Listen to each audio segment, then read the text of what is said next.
Continuamos con otro panel en esta tarde dedicada al talento digital y la digitalización para la sociedad. Y en este caso hablamos de emprendimiento. La pandemia ha demostrado la gran capacidad de los emprendedores y empresarios españoles para repensar sus negocios, para abordar los cambios necesarios y para reinvertirse y levantar cada día la economía, generando riqueza y empleo. Por eso es tan importante este tema que tratamos en la siguiente mesa. Primero lo haremos con la intervención del Alto Comisionado para España Nación Emprendedora, Francisco Polo, que no ha podido acompañarnos, pero que nos ha dejado unas palabras.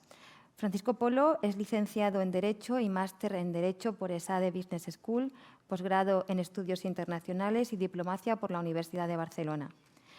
Fue el creador de Actuable, una startup española que se fusionó con Chain.org, donde ejercitó como director hasta 2017. En 2016 fue reconocido con el premio Emprendedor del Año. Adelante, vídeo. Buenas tardes a todos y a todas. Me gustaría agradecer a la Asociación y al Colegio Oficial de Ingenieros Industriales de Madrid su invitación. Y en especial a Manuel Soriano para que inaugure esta mesa sobre talento para la era digital, emprendimiento, de una nueva edición de Civitec 22.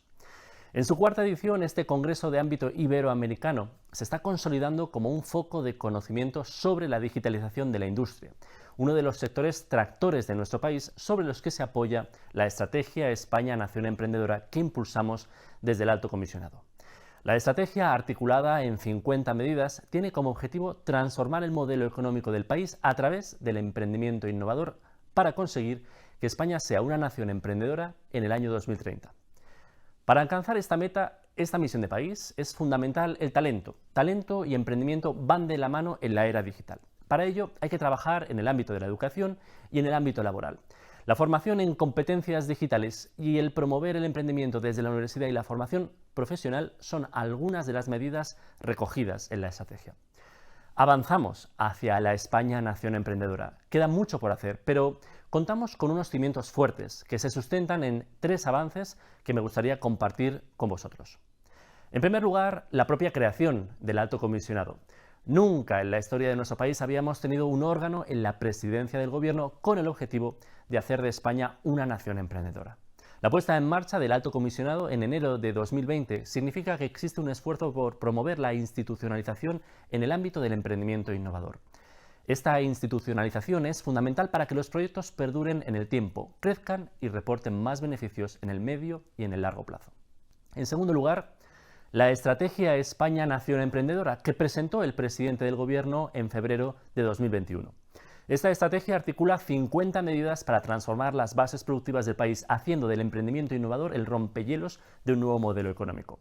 Estas medidas están orientadas a acelerar el incremento de las inversiones en emprendimiento innovador, a ser líderes en la atracción, retención y desarrollo del talento, a fomentar la escalabilidad de nuestras empresas y a hacer de la administración pública un sector público emprendedor, es decir, conseguir una administración ágil, que remueva barreras, que genere marcos regulatorios favorables e impulse las inversiones que ni el más aventurado de los fondos de capital riesgo sería capaz de impulsar. Con esta estrategia queremos construir un nuevo modelo económico basado en el emprendimiento innovador, en los sectores tractores de la economía española como es la industria y en políticas inclusivas para no dejar a nadie atrás. Queremos cerrar las 4 grandes brechas de nuestro tiempo: la brecha de género, la brecha territorial, la brecha socioeconómica y la brecha generacional. Para llevar a cabo la Estrategia España Nación Emprendedora necesitábamos un presupuesto. Ahora la estrategia tiene asignada una dotación de 4.200 millones de euros hasta el año 2023, procedentes del Plan de Recuperación. Jamás habíamos tenido a nuestra disposición un presupuesto de tal magnitud para sentar las bases de la nación emprendedora. Y en tercer lugar, el proyecto de ley de empresas emergentes, que fue aprobado en diciembre de 2021 por el Gobierno de España. Se trata de la primera ley de startups de nuestro país y supone una revolución para la atracción de inversiones y de talento. La ley recoge importantes mejoras en lo referente a la atracción, retención y desarrollo de talento. La nueva ley de startups incorpora medidas para que España sea un país todavía más interesante para trabajar en el ecosistema del emprendimiento innovador. Y me gustaría destacar 3 de estas medidas. En primer lugar, España va a tener el mejor tratamiento de stock options de toda Europa. Se incrementará la exención actual de 12.000 euros a 50.000 euros anuales. Se podrá diferir la tributación de las stock options como rendimientos de trabajo hasta que el contribuyente obtenga liquidez y se eliminará la necesidad de que la oferta se realice en las mismas condiciones a todos los empleados. En segundo lugar, la ley crea una nueva categoría de visado para nómadas digitales y para inversores y emprendedores se incrementa el visado inicial de residencia de 1 a 3 años. En tercer lugar, hay una mejora del régimen fiscal de impatriados, es decir, un régimen fiscal más atractivo para emprendedores e inversores extranjeros que se establezcan en nuestro país y contribuyan a transformar las bases productivas. Con las mejoras introducidas en el proyecto de ley, España se convierte en uno de los mejores países europeos para el emprendimiento innovador y, en particular, en un paraíso para el talento. El momento es ahora. Tenemos la oportunidad de avanzar con determinación hacia un futuro de innovación. A través de la estrategia España Nación Emprendedora y gracias a vuestra contribución desde el sector de la industria, transformándola e impulsando el talento digital, conseguiremos situar a España a la cabeza del emprendimiento europeo y ser la nación emprendedora con mayor impacto social de la historia. Muchas gracias. Seguidamente asistiremos al siguiente panel de gran interés, moderado por el consejero delegado de ENISA, José Bayón. José Bayón es ingeniero industrial por esta casa, ingeniero de producción y logística por la Universidad Técnica de Múnich, máster en gestión de política por la Universidad Autónoma de Barcelona. Ha desempeñado puestos de responsabilidad en diferentes empresas como Daimler, Airbus, GE o General Dynamics. José Bayón, el turno es tuyo. Muy bien, pues muchas gracias. Muy buenas tardes a todos y a todas. Es un placer estar en esta escuela, sobre todo si no hay que hacer exámenes. O sea que siempre se agradece. Muchas gracias, Manuel, decano, también César, a todos. Enhorabuena por la organización de esta cuarta edición, en la que sabéis que en NISA colaboramos convencidos y además convencidos de vincular el emprendimiento y la industria. Comparto mesa con compañeros y compañeras de profesión y en este caso con Carlos, que además es de la escuela también. Carlos Rivera es el cofundador de ClickArts, ingeniero industrial de aquí, de esta casa, MBA en Columbia Business School. Ha trabajado 20 años en automoción en los 5 continentes, no porque te falta Oceanía, pero América, Europa, África y Asia sí. Y en diferentes responsabilidades, ¿no? A gran nivel, en Renault, en Philips Lighting, en Mercedes-Benz también, en el propio CSIC has trabajado. Bueno, bienvenido, Carlos. Ahora nos contarás también tu experiencia en ClickArts. Y compartimos mesa con Mercedes Iborra, directora de estrategia de Visual Nacer. Es ingeniera también, agrónoma por la Universidad Politécnica de Valencia, en este caso un programa ECLAN Business School, también en Columbia, máster universitario en investigación en la Universidad Miguel Hernández en técnicas de fruticultura y fundó en 2014 Visual Nacer, que luego nos lo contará, es una empresa tecnológica que nace con el objetivo de digitalizar la agricultura. Y por último, Cristina Leisandre es la fundadora de Bond for Blue. Es ingeniera aeronáutica por la Universidad Politécnica de Cataluña, estudia un MBA en IS, Business School, y bueno, pues ha participado en numerosos proyectos nacionales y europeos, siendo inventora de más de 5 patentes, teniendo varios premios de emprendimiento, en fin. Bueno, yo creo que tres compañeros fantásticos, fantásticas para compartir esta mesa y yo creo que lo mejor es empezar. Estoy viendo a Carlos y a Mercedes, no sé Cristina por dónde andas, supongo que estará también conectada, me imagino. La iba a preguntar a ella, pero bueno, vamos a empezar quizás por Mercedes. Cuéntanos cómo es Visual Nacer, Mercedes. Bueno, primero muchísimas gracias, me alegro mucho. Y muchas gracias también al Colegio Oficial de Ingenieros Industriales y a la organización del Congreso, por supuesto. Bueno, yo lo primero siempre digo que soy ingeniero agrónomo de vocación y tercera generación de agricultores y una enamorada del sector agroalimentario. Con lo cual, como no podía ser de otra manera, me dedico, como bien has dicho, a digitalizar la agricultura. En Visual Nacer trabajamos por el agricultor digital, que esa es nuestra prioridad. Actualmente, pues contamos con 4 millones de hectáreas digitalizadas en España principalmente, aunque ya también estamos trabajando en diversos países fuera de España. Y bueno, básicamente nuestro reto es conseguir que España sea líder en la digitalización de la agricultura. En el sector agrícola no es que no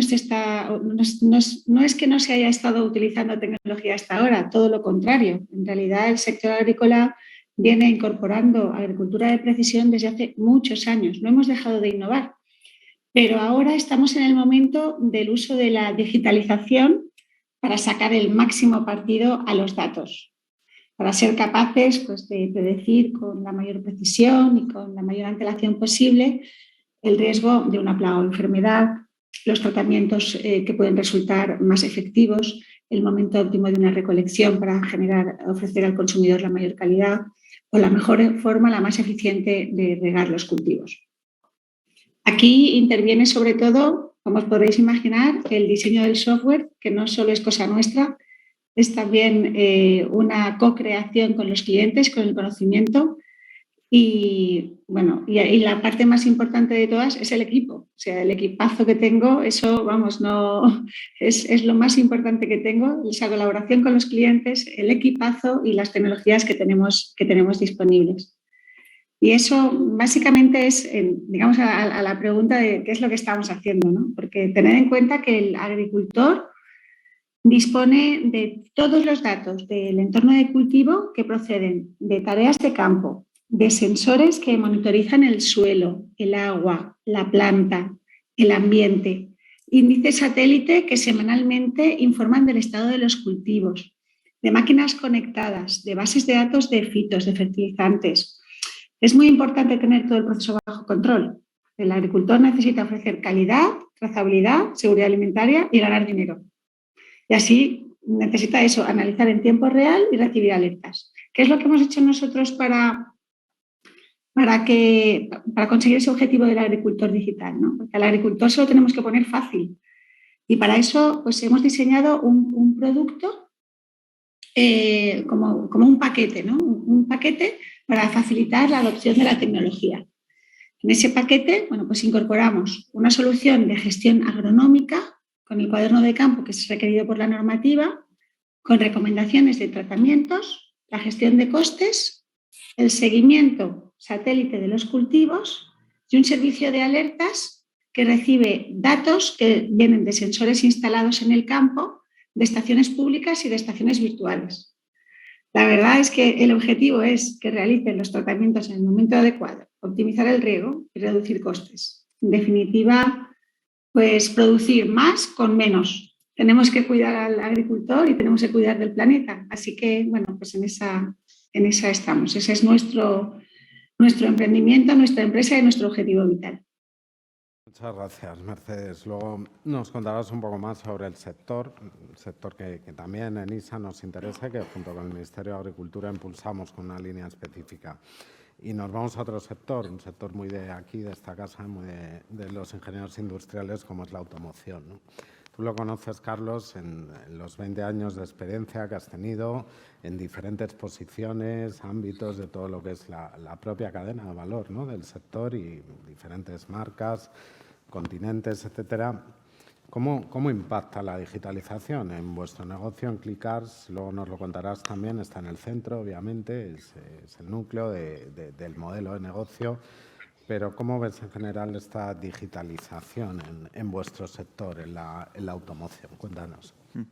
Pues yo creo que esta pregunta hay que hacérsela a los clientes, ¿no? Creo que muchas veces las grandes empresas hablan de digitalización, se están digitalizando y muchas veces se miran a ellos mismos en vez de mirar al cliente, ¿no? Entonces, en nuestro caso, arrancamos en 2016 con una idea de digitalizar el proceso de compra de un coche, que lo hacemos online, pero ha sido un proceso muy progresivo y ya había una tendencia de comprar por Internet ciertas cosas en 2016, pero desde luego esta tendencia ha sido muy creciente y desde luego con la pandemia pues ha habido una aceleración muy fuerte, ¿no? Entonces, ¿qué es digitalizar este sector? Pues es preguntar en cada momento, en 2016, 17, 18, 19, 20, al cliente ver qué es lo que está dispuesto a hacer de manera digital.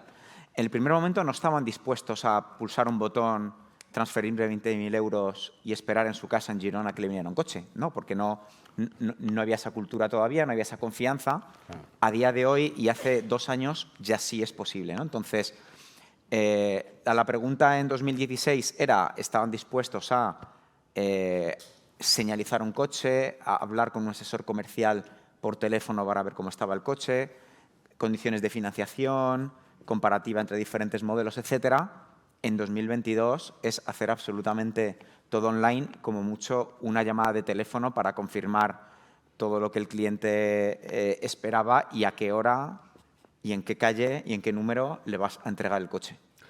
Quizás efectivamente esa transformación digital transforma evidentemente los sectores, la industria, los negocios, pero lo hace situando al cliente, como bien has explicado, en el centro. Realmente lo que más se está transformando, y lo vemos nosotros también desde NISA con los proyectos que nos llegan, es la propia relación entre oferta y demanda, entre el cliente que casi en tiempo real está marcando hasta cómo fabricamos, ¿no? Llegará en breve y desde luego cómo diseñamos y damos servicio. Bueno, y Cristina, que se ha incorporado después, que también la conocemos mucho, la hemos apoyado también en ENISA, su proyecto Bond for Blue, tiene una trayectoria de, como decía antes, de 5 patentes y, bueno, pues varios proyectos de investigación. Pero cuéntanos, Cristina, tu historia emprendedora, ¿no? En tu historia, como en este caso, como ingeniera aeronáutica, cómo vinculas, ¿no?, esa ingeniería con el emprendimiento. Pues al final todo surgió en 2014. Veíamos que en el sector marítimo había un problema que cada vez se estaba acrecentando más y era el consumo de combustible y, por otro lado, las regulaciones medioambientales. El transporte marítimo, que es esencial para todos nosotros, para aquellos que no lo sepan, transporta el 80% de toda la carga mundial, o sea que digamos que el 80% de lo que os esté rodeando ahora mismo o que uséis de forma parcial o total, como puede ser la energía para producir esos productos, se ha transportado en un barco. Lo que nosotros hacemos es volver a aplicar un concepto que ya se usó hace mucho tiempo, que es la navegación con velas, usando el viento, pero con velas modernas, unas velas más parecidas a las de avión, para copropulsar las embarcaciones. Todo lo que te da el sistema no te lo tiene que dar el motor y, por tanto, reducimos consumo de combustible y emisiones. Digamos que si hiciéramos un símil con el sector automovilístico, sería como un coche híbrido. En este caso serían barcos híbridos con motor y vela. Y bueno, eso que nos cuentas, seguimos contigo ahora en esta segunda ronda, empezamos al revés.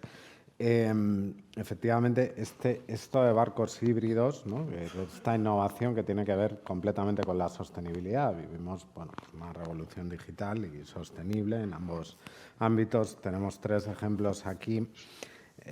¿Cómo vinculas esa innovación con la sostenibilidad, ¿no? ¿Qué futuro lo ves? ¿Crees que la innovación en sí misma tiene que ser de alguna manera sostenible?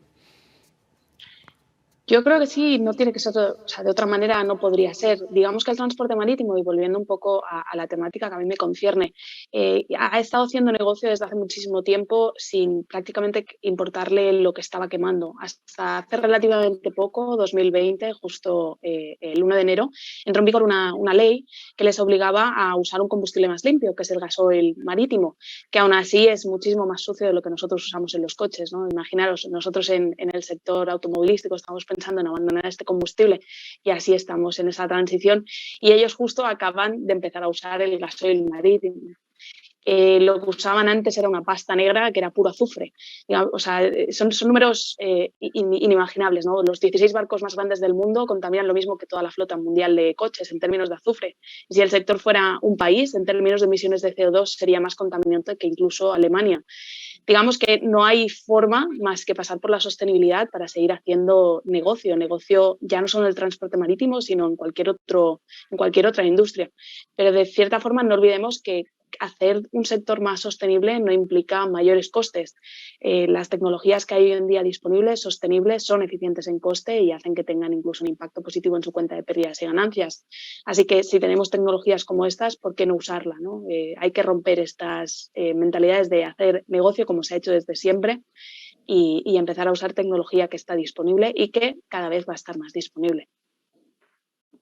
Esa respuesta, en definitiva, tecnológica, de emprendimiento, de innovación, de ciencia, en última instancia, a lo que son retos sociales y ambientales, evidentemente es lo que está marcando los nuevos modelos de negocio, ¿no? Y lo hace a través de las startups, a través de empresas que, como las vuestras, pues surgen con mucha tecnología, crecen rápido y tienen un papel fundamental. Pero ¿cómo ves, Carlos, ese papel, ¿no? Ese rol que tenéis las startups, las escuelas, ¿no? en esta revolución digital? Creo que las startups aportan dos cosas fundamentales. La primera es mucha más velocidad para probar ciertas cosas que grandes corporaciones, pues bueno, no, la gente no es más lista, menos lista, sino que son entidades más grandes. Y segundo, yo creo que más voluntad de riesgo, ¿no? Entonces, si combinas estas dos cosas en un mundo que cambia a una velocidad descomunal, sí, pues te salen ciertas autovías y ciertas oportunidades muy grandes que las startups pueden capturar. Por ejemplo, en fintech. El año pasado ha habido billones de inversión en startups, mucho han ido a fintech, porque las entidades bancarias, pues bueno, pues tienen bastante miedo a tomar ciertos riesgos por temas reputacionales o por temas de balance, etcétera, que las startups sí pueden hacer. Entonces te encuentras que hay fintech que tienen 5 años de vida o 3 años de vida, como hay alguna en Francia que vale 5.000 millones, que tienen un market cap, una valoración muy similar a bancos enormes, ¿no? Entonces, eso es sobre todo probar cosas de una manera mucho más rápida y tomando algunos riesgos que las grandes entidades que existen a día de hoy en los grandes índices no pueden tomar.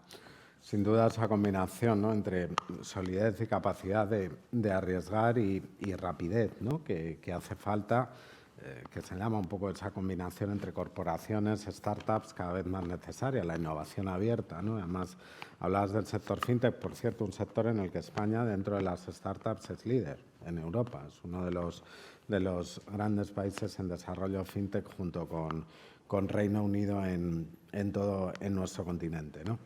Bueno, Mercedes, en el sector agro. El sector agro, decías antes, explicabas un poco la necesidad. Otro sector en el que España es líder en materias primas. Cuando desde NISA lanzamos la línea específica para el sector agro de innovación, el ministro Planas nos decía con razón que de ser líderes en materias primas, que es algo que ya se espera, que tenemos que mejorar, pero que esperamos en el sector agro, tenemos que ser líderes también en tecnología del sector agro, ¿no? Tenemos capacidad para serlo. Cuéntanos esa innovación tecnológica, cómo puede transformar el sector y qué potencial le ves, ¿no? ¿Qué recorrido le ves? Sí, yo creo que en España, bueno, yo creo que además lo sabes bien, hay un ecosistema de empresas relacionadas con la tecnología y la digitalización de la agricultura cada vez más potente. Y es así porque nos estamos especializando mucho, estamos intentando resolver un problema muy concreto, estamos intentando darle al agricultor esas alas, esa tecnología que hará que el agricultor, o sea, que hará que el sector agroalimentario dé un paso más, un escalón más. Es importante que se digitalice el sector porque pasa a ser más profesional, más atractivo para la inversión, más valorado por el consumidor, una alternativa para los jóvenes, que sabemos que también es muy importante en el tema, bueno, el cambio generacional tan necesario en la agricultura, ¿no?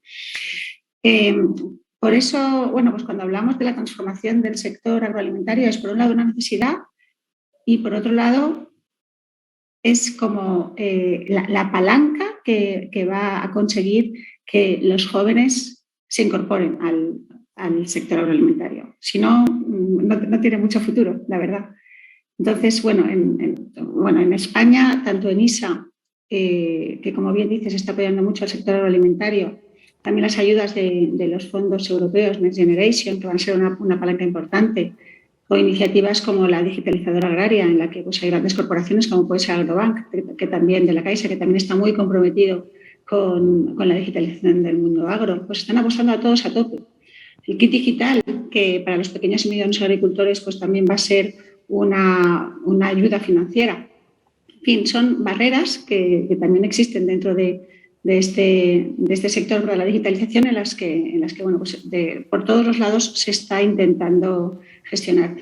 Yo estoy convencida de que España ya está liderando esa digitalización del sector agro, pero no hemos parado, todavía queda mucho por hacer. Estamos en los inicios y las alianzas son importantes, ayudan a escalar la capilaridad ¿no? de la adopción de la tecnología.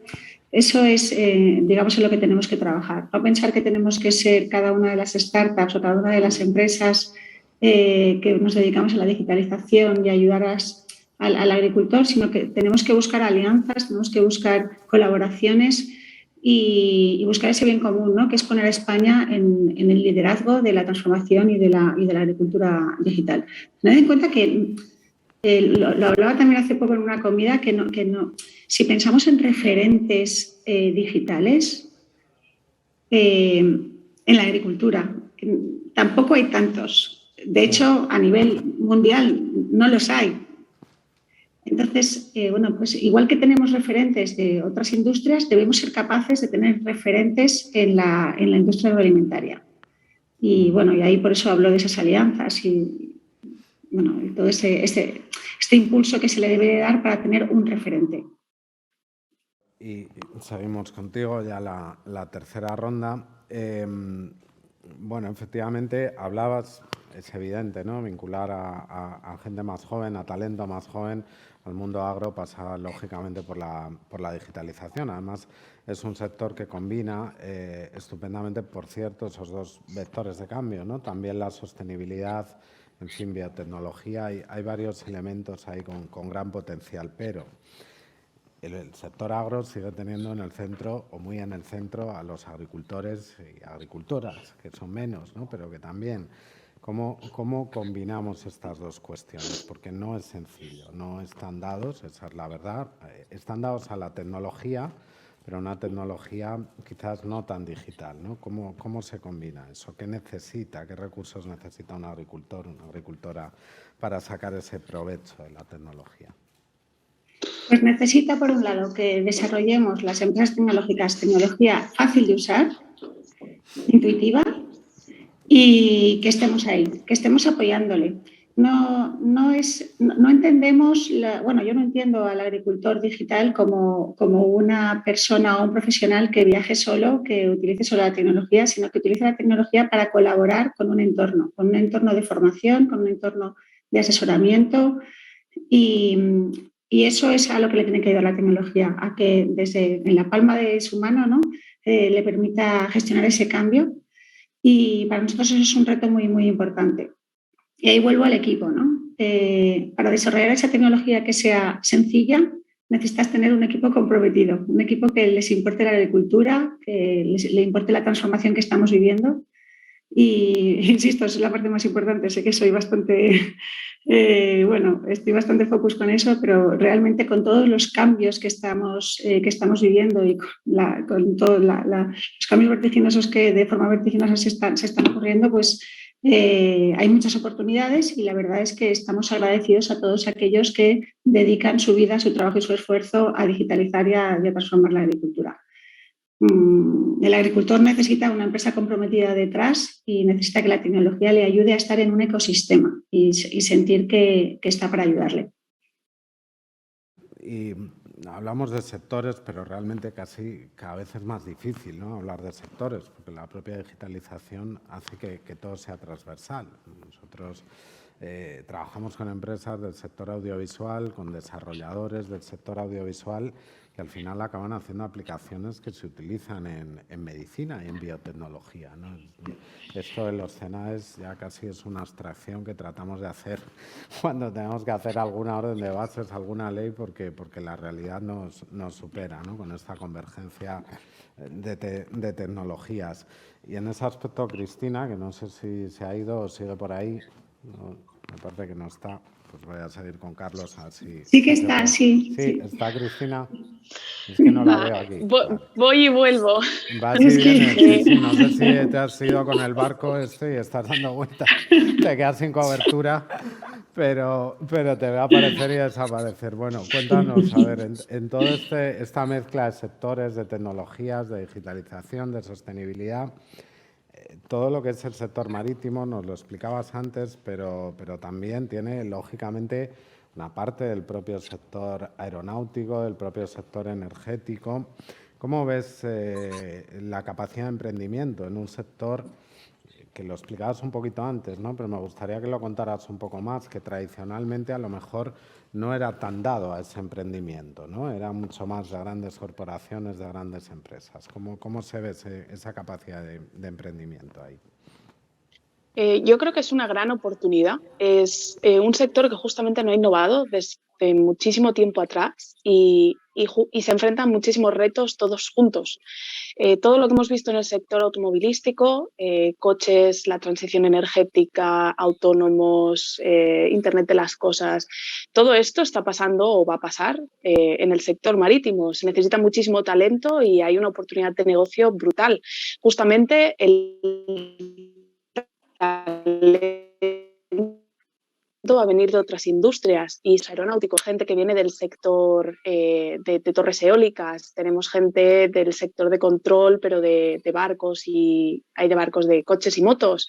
O sea que al final hay una oportunidad increíble y justamente todas estas empresas consolidadas del sector o innovan ellas o van a entrar otros para innovar por ellas.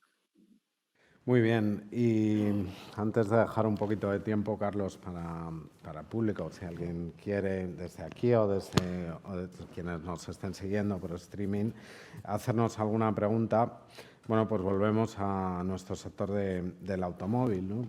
Quien dice que realmente ya son plataformas digitales.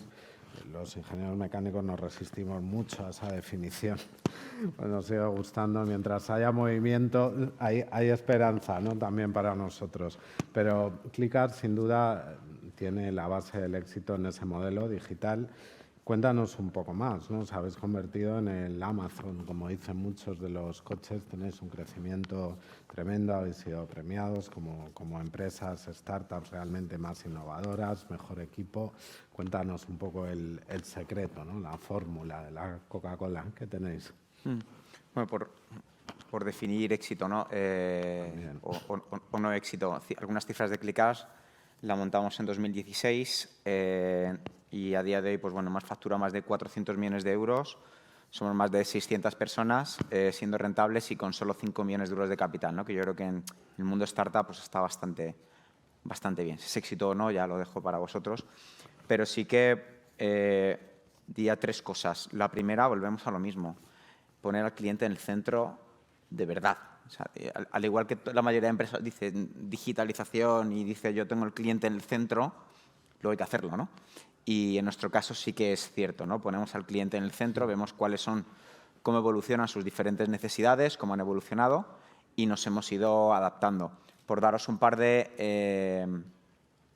ejemplos de por qué realmente intentamos hacer lo que decimos. Entonces, lo primero es el comité de dirección nuestro, la mitad de su bonus está relacionado única y exclusivamente al Net Promoter Score, ¿no? A lo que dicen nuestros clientes. Y si va mal, pues el bonus va mal. Incluso los asesores comerciales, quien al final te venden el coche por teléfono, pues tienen un go, no go. Es decir, puedes tener alguien, en general venden 18 o 20 coches cada asesor comercial por mes, y alguien si vende 30 coches pero su NPS está por debajo de 4,5 sobre 10, no cobra nada, ¿no?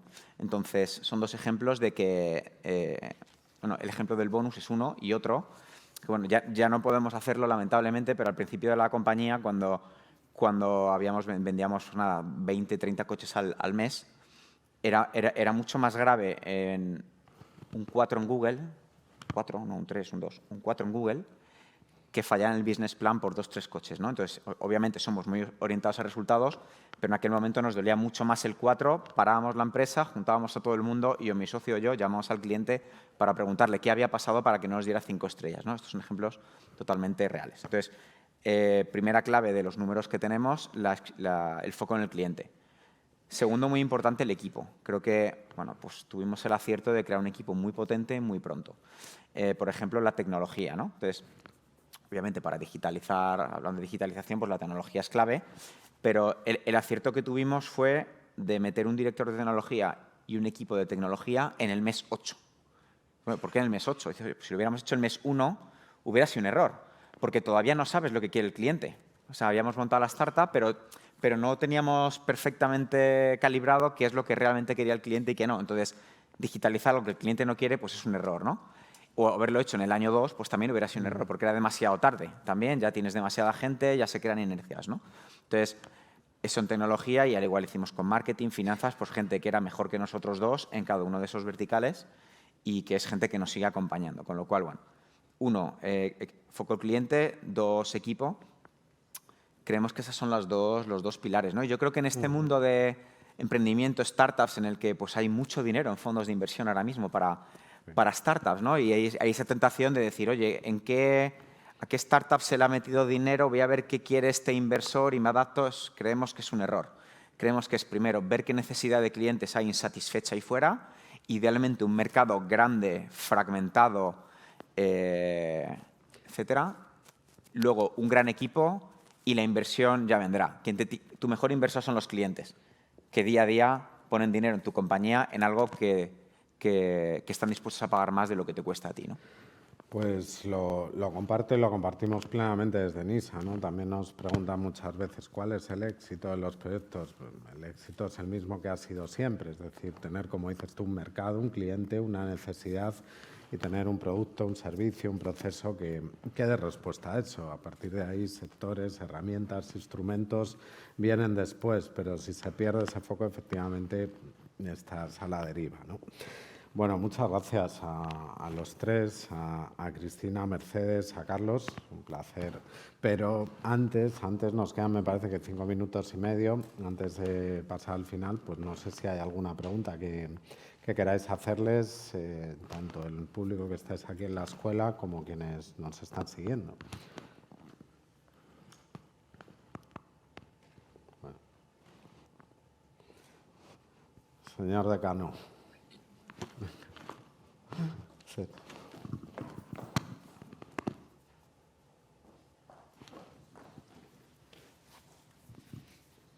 Todos sois emprendedores. Me gustaría saber, desde vuestra perspectiva, cuál es el momento en que sabéis y tenéis confianza ciega en que vais a salir adelante. Porque entiendo que esto es casi todos los meses una montaña rusa, pero hay un momento en el que dices, esto ya está rodando y esto ya nada lo para.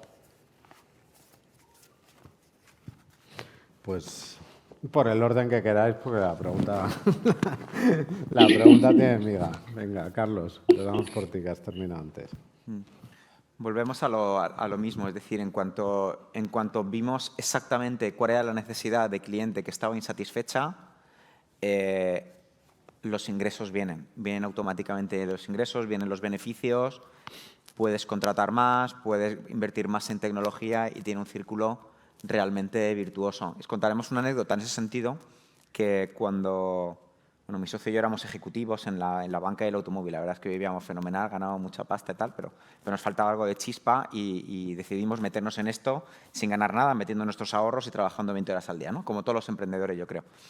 Y tuvimos la suerte de levantar capital muy pronto de antiguos jefes, amigos, etcétera, etcétera. Entonces, hicimos un PowerPoint diciendo, mira, este es el modelo que vamos a hacer, mercado grande, pero esto es lo que el cliente realmente quiere y vamos a por ello.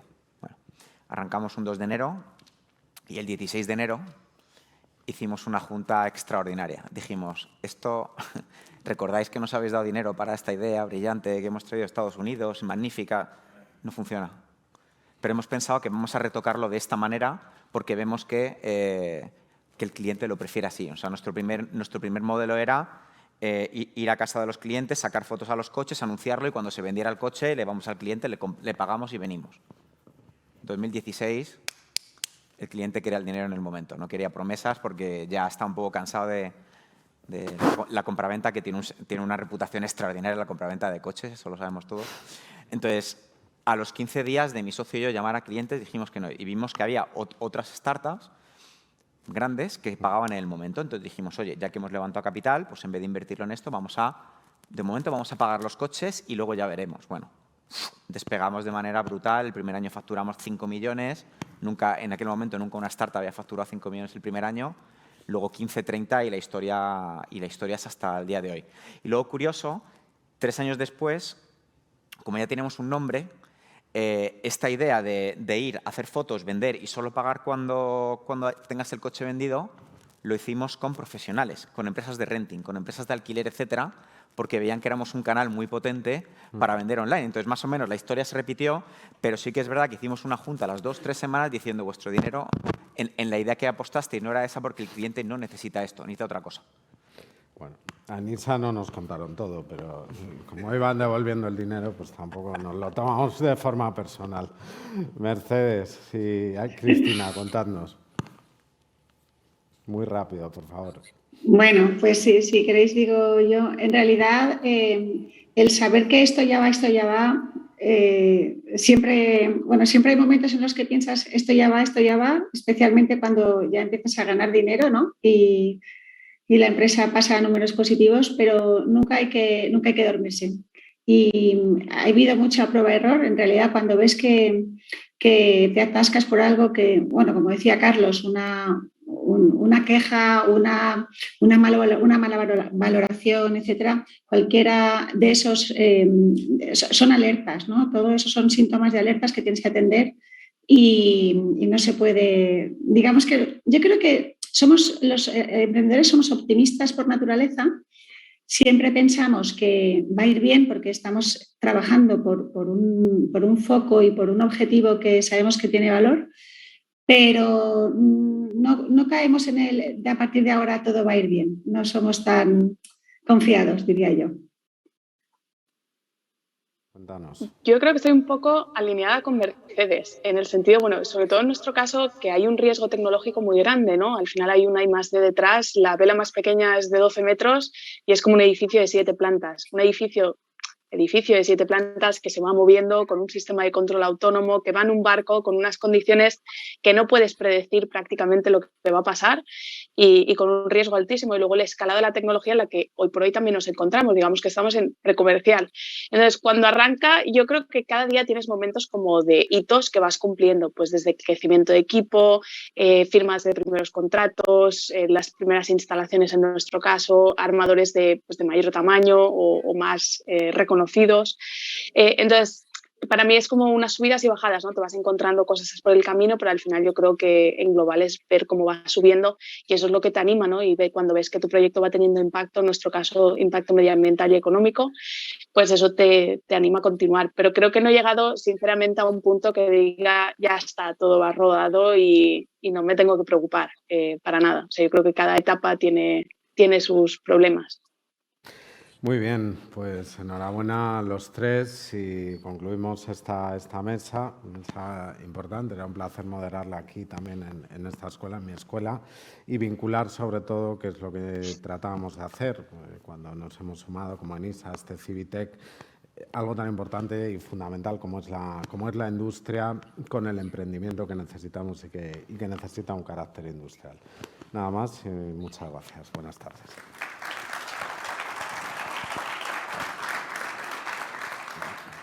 Muchas gracias, José, y a todos los ponentes por compartir con nosotros estas experiencias de negocio interesantes e inspiradoras.